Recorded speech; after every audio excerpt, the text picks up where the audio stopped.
Abra comigo a palavra de Deus, por favor, no livro de Atos dos Apóstolos. Atos dos Apóstolos, capítulo 12. E eu vou ler o versículo 5, para a gente começar. Atos capítulo 12, versículo 5. Assim que você encontrar, diga glória a Deus para saber que você já encontrou.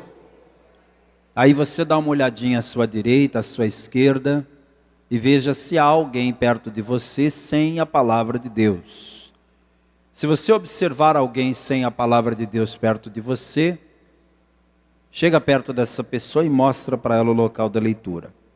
Atos capítulo 12, versículo 5, está escrito assim: Pedro, pois, era guardado na prisão, mas a igreja fazia contínua oração por ele a Deus. Amém? Presta atenção que eu vou ler de novo. Pedro, pois, era guardado na prisão, mas a igreja fazia contínua oração por ele a Deus. Agora eu vou ler pela terceira vez e você repita, por favor, em seguida, bem alto e bem forte. Pedro, pois, era guardado na prisão, mas a igreja fazia contínua oração por ele a Deus. Amém? Você crê no poder da palavra de Deus? E crê no poder da oração? Hoje nós vamos aprender sobre o poder que há na oração. Então desocupe as suas mãos e vamos dar uma forte salva de palmas para a palavra do Deus vivo. Vamos aplaudir, igreja, aplauda. E enquanto você aplaude, abra a tua boca e diga bem alto: glória a Deus. Aplauda e diga glória, glória, glória ao teu nome, Senhor. Senhor nosso Deus, o nosso Pai, Deus querido, a tua palavra será pregada agora. Eu me esvazio de mim, eu nada tenho para dizer. Que venha agora o teu Espírito Santo, tome a boca do pregador, tome os lábios do mensageiro. Envia, Pai, a tua palavra com poder, com unção e com autoridade, e que a tua palavra vá e produza resultado para qual está sendo mandada, em nome de Jesus. Amém. Diga amém, Jesus. Toma seu assento, por favor. O apóstolo Pedro estava guardado na prisão. O que significa isso? Significa que a sua sentença de morte já estava dada, mas o seu dia de morrer ainda não tinha chegado. Então, como o seu dia de morrer ainda não tinha chegado, o Pedro estava guardado na prisão. O rei Herodes já tinha matado Tiago. O Tiago, irmão do João, foi o primeiro apóstolo a morrer. E foi Herodes quem matou. E como Herodes viu que a repercussão da morte de Tiago foi positiva para os líderes religiosos que odiavam os cristãos, ele pensou: é isso aí, eu vou fazer desse jeito. Mato um hoje, aí prendo outro amanhã, depois mato mais um daqui uns dias, aí prendo outro, e assim eu vou enfraquecendo o cristianismo. A estratégia de Herodes era essa: mata um, prende o outro, mata um, prende o outro, até não sobrar mais nenhum. Só que a palavra de Deus diz que quando Pedro foi guardado na prisão, apesar de saber que ele estava guardado na prisão, já com a sentença de morte decretada, e mesmo sabendo que Tiago, que também era apóstolo, já havia sido morto, mesmo assim, a parte B do versículo diz que a igreja fazia contínua contínua oração por ele a Deus. Isso aqui é algo realmente interessante. O que é que fazia aquele povo acreditar que valia a pena orar? Porque pense comigo, se ele já estava preso, se ele já estava guardado na prisão com a sua data para morrer marcada, se outra pessoa que foi presa da mesma forma já tinha morrido, por que aquele povo da igreja ainda insistia em orar? Isso é uma coisa que nós temos que imitar na igreja primitiva. E eu quero que você que está aqui abra bem os teus ouvidos espirituais para ouvir e entender esta palavra. Haverão momentos da tua vida que você vai olhar para a situação e vai concluir: não vale a pena orar. Quem está me ouvindo aqui, levante a mão. É isso mesmo que você ouviu. Haverá momentos da tua vida que você vai olhar para uma situação e vai chegar à conclusão de que não vale a pena orar, porque não há mais o que fazer.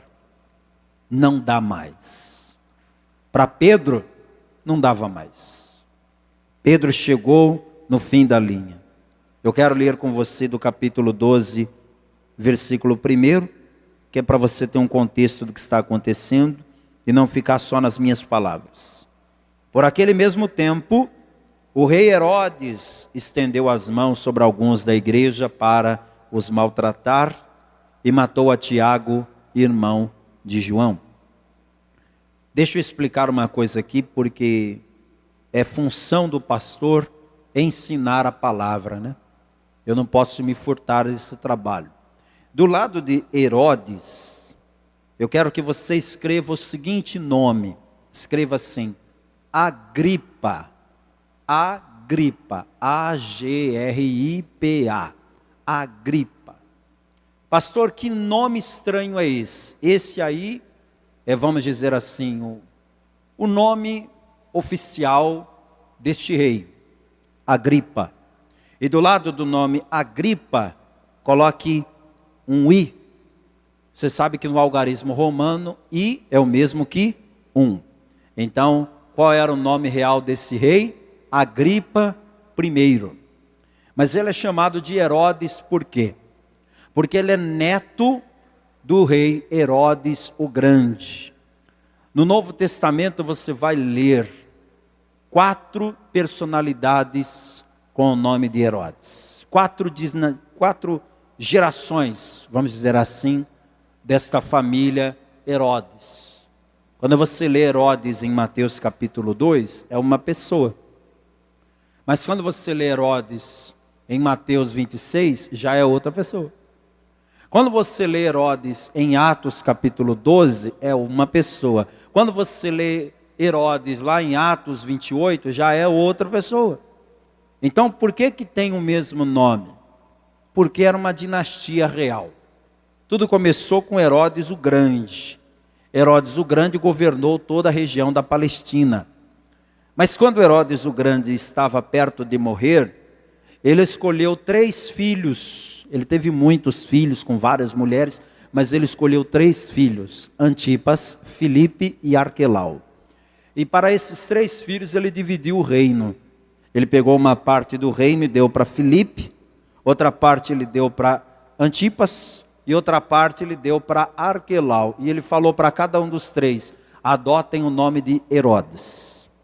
É uma forma de vocês darem sequência no poder que o seu pai teve. Então, seu nome agora vai ser Herodes Antipas, Herodes Filipe, Herodes Arquelau. E assim foi. Depois de Herodes o Grande, passaram a ter em Israel outros 3 reis, simultaneamente, usando o nome Herodes. Esses 3 reis também casaram e também tiveram filhos. Você tem um palpite de qual nome que eles deram para os filhos? Herodes também. Então esses reis aqui vão gerar filhos que vão ser os netos de Herodes o Grande. E esse aqui de Atos 12 é neto do Herodes o Grande. É o Agripa I. Depois desse aqui ainda virá o Agripa II, que é o bisneto do Herodes o Grande. Mas sabe o que é interessante? É que mesmo sendo gerações diferentes, nenhum deles valia nada. Cada um desses Herodes aqui praticou uma maldade diferente. Por exemplo, Herodes o Grande, sabe o que ele fez de ruim? Ele mandou matar todos os meninos de 2 anos para baixo, com a intenção de eliminar o Messias. Quem fez isso? Herodes o Grande. Aí depois veio o filho dele. O filho dele foi aquele que julgou Jesus. Naquela Semana Santa, Jesus foi levado para um homem chamado Herodes, lá na Fortaleza Antônia. Esse Herodes que julgou Jesus, além de julgar Jesus e mandar escarnecer de Jesus, foi ele quem mandou matar João Batista. Depois dele vem o outro Herodes, que é esse aqui, do capítulo 12, mandou matar Tiago. Depois dele vem o outro, que foi o Herodes Agripa II, que foi quem julgou Paulo. Então era realmente uma dinastia de homens maus. Esse homem chamado Herodes Agripa I, matou a espada Tiago, irmão de João. E quando ele matou Tiago, ele percebeu que aquilo agradou os inimigos da obra de Deus, os inimigos do povo de Deus. Então ele pensou assim: se eu matei Tiago e o povo gostou, então eu vou continuar matando. Vou matar o Pedro, vou matar o João, vou matar o Mateus, vou matar o Bartolomeu, vou matar o Zebedeu, vou matar todo mundo, vou acabar com todos. Mas aí entrou a oração da igreja. Quando Pedro foi preso, todo mundo já sabia o que iria acontecer. Ele vai ter o mesmo fim que Tiago. Versículo 3. E vendo que isso agradara aos judeus, continuou mandando prender também a Pedro, e eram os dias dos asmos. Ou seja, era a Semana Santa, era a semana de Páscoa. E havendo-o prendido, o encerrou na prisão, entregando-o a 4 quaternos de soldados, para que o guardassem, querendo apresentá-lo ao povo depois da Páscoa.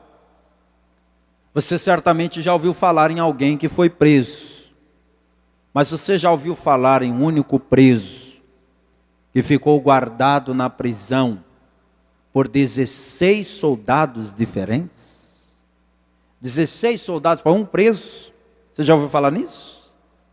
Você já visitou o sistema prisional em algum lugar do país? Já foi em alguma cadeia por aí? Como é que funciona nas cadeias? Tem os guardas, tem os oficiais que trabalham lá no presídio. Mas talvez se você juntar todos os funcionários do presídio, não dá 16. Para todos aqueles presos que estão lá. Aqui nós temos a informação de que haviam 4 quaternos, ou seja, 4 vezes 4, 16 homens, só para ficar ali vigiando um preso. Quem? Pedro. Por que você acha que eles colocaram tantos presos para guardar um só homem? Sabe por quê? Porque eles já tinham visto algo extraordinário acontecer antes. Se você voltar alguns capítulos aqui mesmo no livro do Atos, eu que não vou fazer isso hoje porque não há tempo, mas depois se você abrir a sua Bíblia em outro capítulo do livro de Atos, você vai ver que Pedro já havia sido preso antes e de uma forma miraculosa foi tirado da prisão. Então eles pensaram assim: dessa vez nós não vamos deixar o Pedro fazer gracinha não. Nós vamos marcar em cima dele, vamos colocar 16 soldados se revezando em turnos de 3 horas, eles não vão nem piscar o olho, eles vão ficar algemados com o preso, para garantir que ele não vai fugir. Ou seja, tinha alguma chance para Pedro, gente? Responda friamente, analise a situação, me responda. Tinha alguma chance para Pedro sair daquela prisão? Nenhuma, nenhuma. Ele está numa prisão de segurança máxima, ele está jurado de morte pelo rei. A data da sua morte já está marcada. Tem 16 soldados ali para garantir a sua prisão, mas apesar disso a igreja fazia campanha, a igreja fazia contínua oração por ele a Deus. Eu quero que você que está aqui nesta igreja hoje, e você que está ouvindo essa palavra ou assistindo essa mensagem, entenda que quando a igreja ora, os céus se movem por causa da oração da igreja. Quando a igreja ora, Deus muda as situações. Quando a igreja ora, Deus muda o rumo da história. Dá um glória bem alto aí. Tem alguma situação da sua vida que você olha e diz assim, honestamente, isso aqui não tem a mínima chance de mudar. Esse problema aqui, pastor, é um beco sem saída que eu entrei. Não vou mais sair dessa situação, não tem mais jeito para mim, não dá mais. Eu quero que você leia o que Deus vai fazer aqui. Volta comigo em Atos capítulo 12. Mesmo sabendo que não tinha jeito, mesmo sabendo que aquilo era uma causa perdida, a igreja continuava orando. Aí vem o versículo 6. E quando Herodes estava para o fazer comparecer, ou seja, na noite anterior, nessa mesma noite estava Pedro dormindo entre 2 soldados, ligado com 2 cadeias, e os guardas diante da porta guardavam a prisão. Eu não posso deixar de comentar isso. Se você tivesse certeza que iria morrer amanhã de manhã, você tem certeza, você já está jurado de morte e você já está guardado no lugar onde você vai morrer. Você está só esperando a hora da... vou me matar às 9 da manhã, então ainda são meia-noite. Eu ainda tenho essa noite para dormir e morrer amanhã. Você dormiria? Pensa aí. Você conseguiria dormir hoje sabendo que amanhã de manhã vão te matar? Tem gente que se souber que amanhã vai viajar, hoje já não dorme. Se souber que amanhã tem uma entrevista, hoje já não dorme. Se souber que amanhã vai receber uma visita importante, hoje perde o sono, é ou não é? Seja coisa boa, seja coisa ruim, a gente perde o sono por causa disso, por causa da ansiedade, da adrenalina de viver logo aquela coisa. Imagina o Pedro dormindo. A palavra diz que ele estava dormindo, sabendo ele que iria morrer no dia seguinte, mas na noite anterior ele estava dormindo. Você sabe o que significa isso? Que ele tinha tanta certeza da sua salvação, ele tinha tanta confiança no Deus que ele estava servindo, que ainda que ele estivesse jurado de morte, e ainda que ele morresse, o Tiago não morreu? Então Pedro pensava, ainda que eu morra, nada pode me separar do amor de Cristo, nem a morte, nem a vida, nem os anjos, nem os principados, nem as potestades, nada. Se eu tiver que morrer, eu vou morrer, mas vou continuar na presença de Deus, e se Deus não quiser que eu morra, não vai ter quem me mate. Ele está dormindo. Você por muito menos está perdendo o teu sono. Por causa de um problema você está perdendo o teu sono. Por causa de uma situação complicada, você está perdendo o teu sono. E o Pedro, que estava com a morte marcada para a manhã seguinte, dormindo.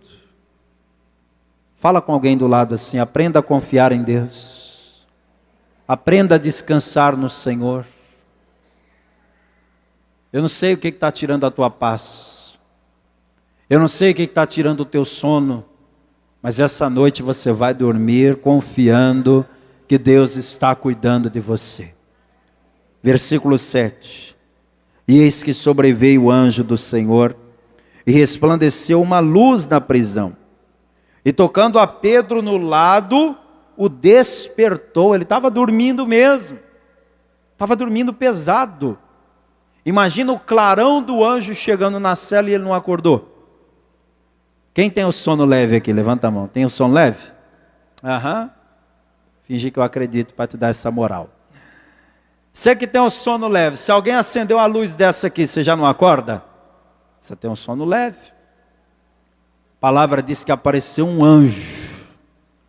Eu não sei se o anjo fez barulho quando apareceu, se foi aquele clarão, Que eu sei que o Pedro estava dormindo e dormindo ficou. Ele estava com sono. Eu acho que o Pedro pensou assim, eu só vou ter essa chance para dormir.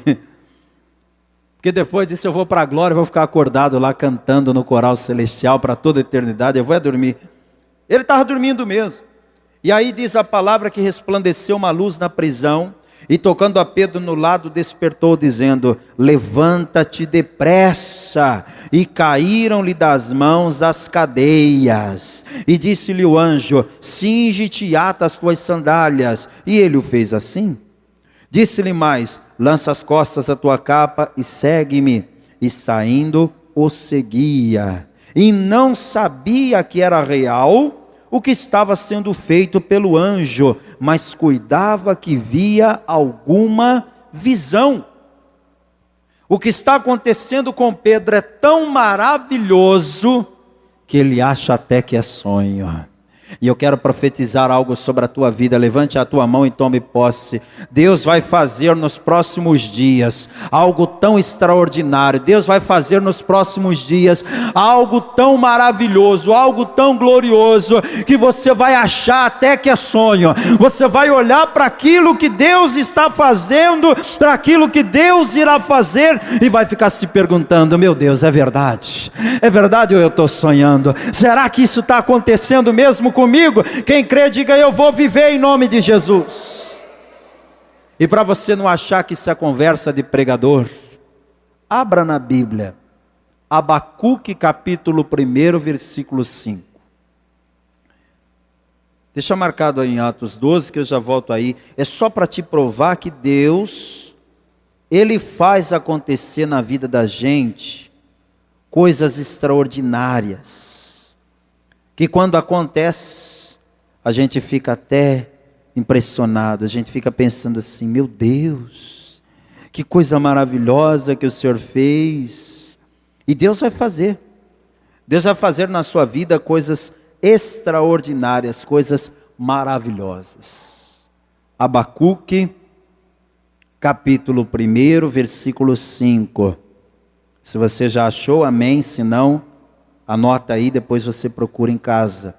Mas está escrito assim: vede entre as nações, e olhai, e maravilhai-vos, e admirai-vos, porque realizo em vossos dias uma obra que vós não crereis quando vos for contada. Oh glória!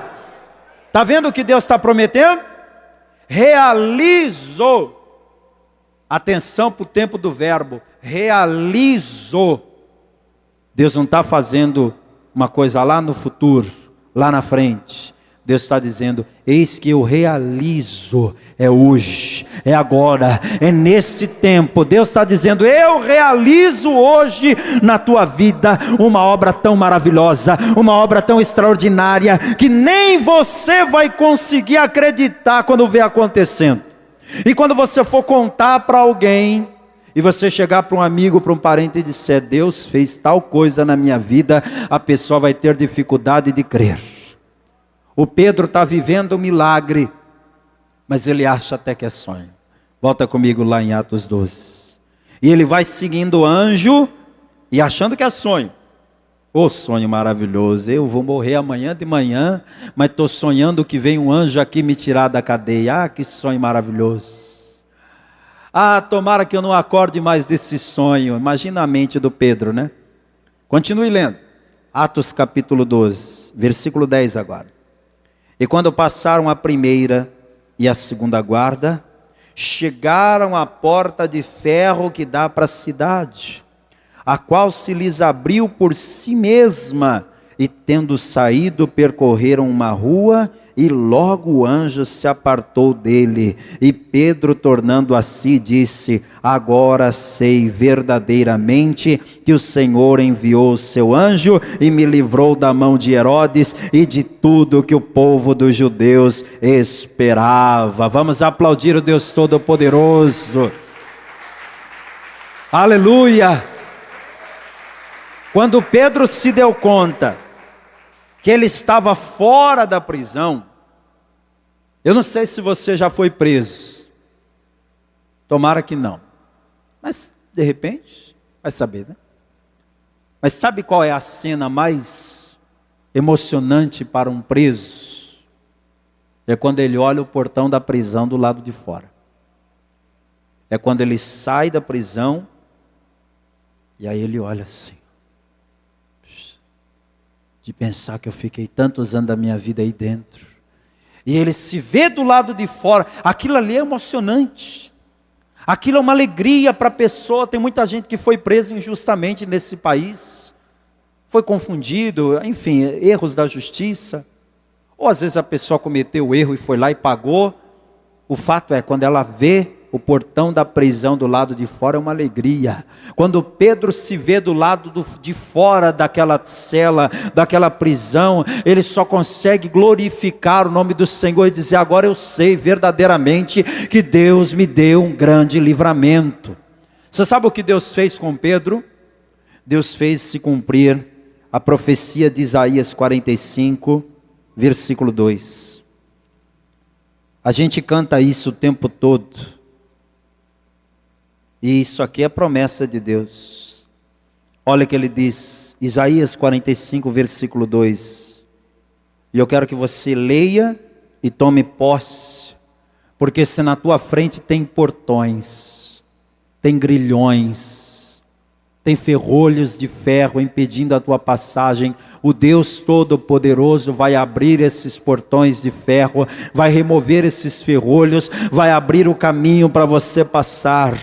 Isaías 45, versículo 2: eu irei adiante de ti, e endireitarei os caminhos tortos, quebrarei as portas de bronze, e despedaçarei os ferrolhos de ferro, e te darei os tesouros das escuridades e as riquezas encobertas, para que possas saber que eu sou o Senhor, o Deus de Israel, que te chama pelo teu nome. Oh, aleluia!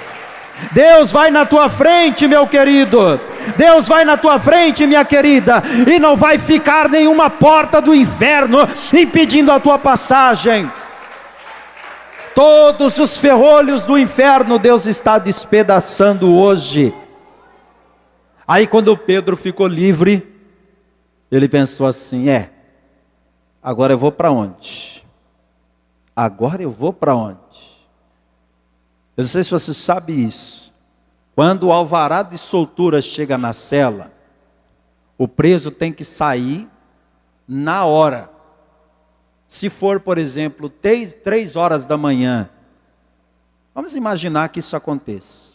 3 horas da manhã chegou no sistema o alvará de soltura do preso. Os responsáveis pelo presídio têm que soltar a pessoa 3 horas da manhã. Por quê? Porque a partir do momento que o alvará foi expedido, a pessoa tem que ser posta em liberdade, porque se acontecer alguma coisa com ela dentro da prisão, aí são os policiais que respondem. Você tem que pôr para fora. Não interessa se a pessoa está num presídio daqueles que fica no meio do nada. Tem que botar a pessoa na rua. O anjo tirou Pedro da prisão, que hora? No meio da noite. No meio da madrugada.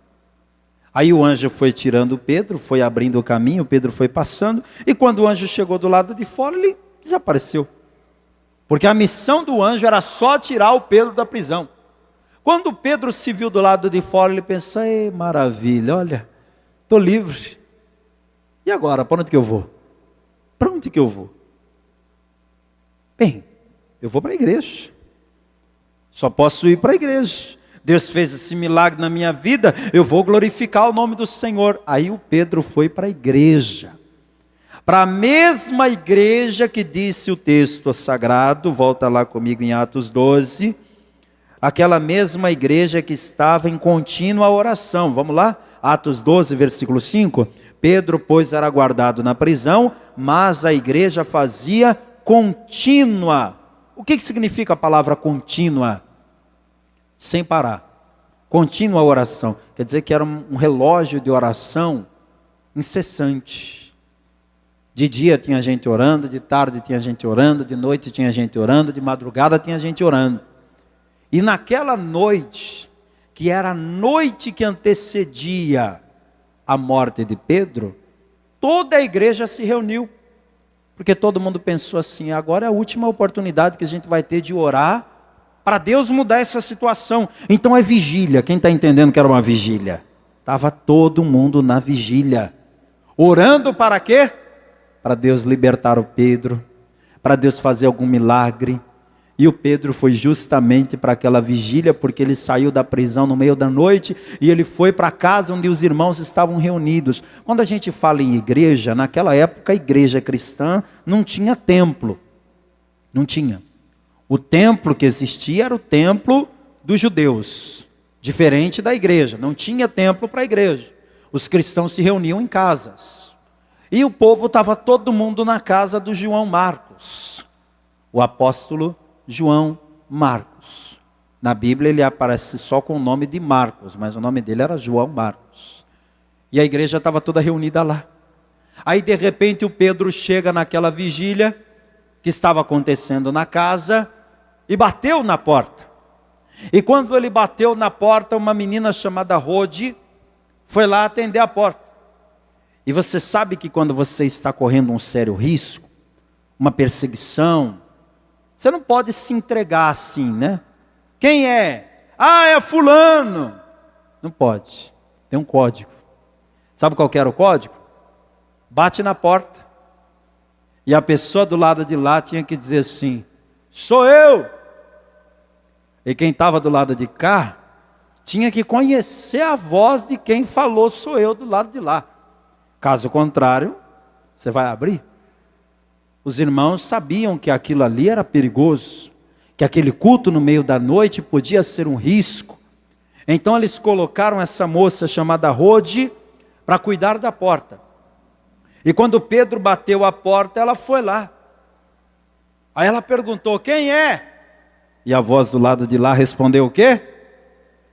Hã? Não, aí eles não vão ouvir lá dentro. A voz respondeu o quê? Sou eu! Aí a moça falou, o quê? É a voz do Pedro. Quem é? Ei, mas que desânimo. Quem é? A moça falou, não pode ser. Mas ele não está preso? Não, só mais uma vez. Quem é? A menina falou, gente, eu tenho que contar isso. Ao invés dela ir abrir a porta, ela largou o Pedro lá. E ela foi lá dentro contar para os irmãos, gente, vocês não sabem quem estão aí. E os irmãos lá orando, meu Deus, tira o Pedro da prisão, Senhor, faz um milagre. Eles, amém, amém, amém, amém. Para de orar, deixa eu contar uma coisa. Sabe quem está lá fora? Quem, menina? Isso é hora de você interromper a oração. E não é que Deus já ouviu a oração, sabe quem está lá fora? É o apóstolo Pedro. Você lembra do que você leu lá em Abacuque? O que você leu lá? Eis que faço nos vossos dias uma obra tal que não crereis quando vos for contada. Abra comigo em Atos 12. Quando a menina contou que Pedro estava na porta, que Deus já tinha ouvido a oração, ninguém acreditou. Versículo 13. E batendo Pedro à porta do pátio, uma menina chamada Rode saiu a escutar, e conhecendo a voz de Pedro, de alegria não abriu a porta, mas correndo para dentro, anunciou que Pedro estava à porta, e disseram-lhe, estás fora de ti. Mas ela afirmava que assim era, e diziam, é o seu anjo. Mas Pedro perseverava em bater, e quando abriram, viram-no e se espantaram, e acenando-lhes ele com a mão para que se calassem, contou-lhes como o Senhor o tirara da prisão, e disse, anunciai isto a Tiago e aos irmãos. Vamos aplaudir o Senhor bem forte. Sabe o que é isso aqui? Resposta de oração. Eu quero terminar essa mensagem dizendo que tem resposta de oração chegando para você. Quem está esperando a resposta de uma oração aí? Tem resposta de oração chegando para você. Eu não sei qual é a resposta que Deus vai lhe dar nos próximos dias, mas tem resposta de oração chegando para você. E quando a resposta de oração chegar, não vai ficar igual aqueles irmãos, não. Não aconteceu não. O telefone toca e alguém te ligando, dizendo assim, quer trabalhar aqui? Vem, começa a segunda. Não vai achar que é trote, não. Quando alguém te ligar dizendo assim, escuta, aquele dinheiro que você está esperando, aquela causa na justiça, saiu, viu? Quando alguém te ligar dizendo, olha, sabe o teu parente, aquele que dizia que nunca ia se converter, está indo na igreja aqui perto de casa. Aqui no interior, abriu uma igreja, ele está indo lá, parece até que vai batizar. Olha, a boa notícia vai chegar, e quando chegar não duvide não, só glorifique o nome do Senhor. Fica de pé no teu lugar. Esta mensagem que você ouviu agora, é para te incentivar a orar. É para te dizer que vale a pena fazer campanha. Tudo isso aqui aconteceu por quê? Capítulo 12, versículo 5, porque a igreja fazia contínua oração a Deus. Você tem que orar continuamente. Você tem que orar sem cessar. Feche os teus olhos, por favor. Eu quero fazer uma oração por você que está em campanha, por você que está orando por um propósito. Mas antes, deixa eu falar com você que está aqui nesta noite e ainda não entregou a sua vida para Jesus. Você está aqui essa noite, mas ainda não recebeu a Cristo como teu único, suficiente, exclusivo e eterno Salvador. Você quer ser salvo?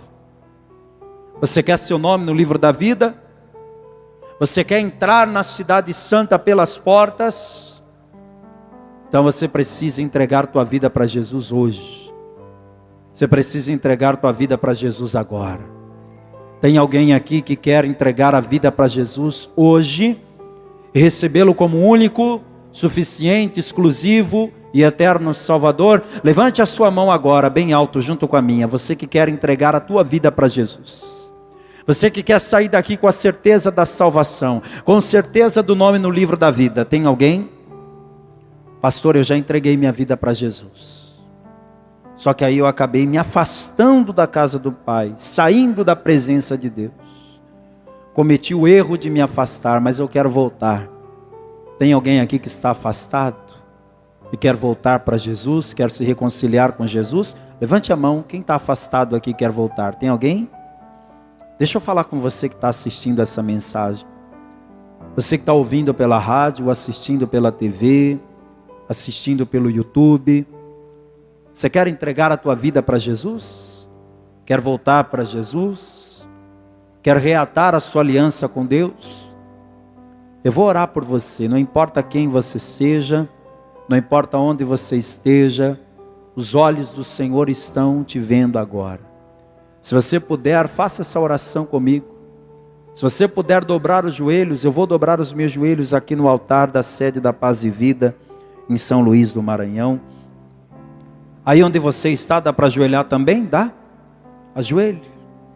Pastor, eu estou aqui no meu ambiente de trabalho, mas dá para ajoelhar, eu vou ajoelhar aqui, ajoelha. Pastor, eu estou na minha casa, estou assistindo aqui, coloquei no televisor essa pregação, coloquei no YouTube, estou aqui assistindo. Dobra o teu joelho aí onde você está. Você que está ouvindo pela rádio, ouvindo por um podcast, não importa de que forma que essa mensagem chegou até você, se der para dobrar o joelho, faça isso. Se não der para dobrar o joelho, coloque a mão sobre o coração, repita esta oração comigo, e a igreja que está comigo aqui, estenda a mão na direção do altar, e interceda por essas pessoas que à distância estão sendo alcançadas. Você que está agora à distância, orando comigo, põe a mão sobre o coração e diga: meu Deus e meu Pai, eu ouvi a tua palavra e reconheço que eu preciso de ti, que eu não posso viver nem mais um minuto longe da tua presença. Perdoa, Senhor, os meus pecados, apaga as minhas iniquidades, escreve o meu nome no livro da vida e me dá forças para permanecer até o fim na tua presença, em nome de Jesus. Deixa eu orar por você agora. Senhor, meu Deus e meu Pai todo-poderoso, Pai bendito, Deus amado, há pessoas de joelhos dobrados agora, dentro de casa, no ambiente de trabalho, Há pessoas com joelhos dobrados agora dentro de um presídio. Inclusive, o Senhor fez esse milagre para Pedro quando ele estava dentro de uma prisão. Quem sabe essa pessoa está orando comigo agora de dentro de uma prisão. Talvez essa pessoa está agora dirigindo, não pode dobrar o joelho, mas está orando. Essa pessoa está agora num leito de hospital, tem um rádio aí do lado dela. Ela não pode ajoelhar porque está acamada, mas ela está ouvindo esta oração, recebendo esta mensagem. Onde quer que tenha alguém ouvindo esta palavra, ó meu Deus, eu te peço, visita esta pessoa agora. Perdoa os pecados que esta pessoa cometeu, apaga as iniquidades dele ou dela, escreve esse nome agora no livro da vida e dê força para esta pessoa caminhar na tua presença. Se esse que está orando comigo é um filho pródigo, é uma filha pródiga, eu oro para que esta pessoa volte hoje para a casa do Pai e nunca mais saia dos teus caminhos. Em nome de Jesus, que assim seja. Amém. E graças a Deus, glória a Deus. Pode se levantar, você que estava de joelhos. Vamos aplaudir a Jesus, igreja. Glória a Deus.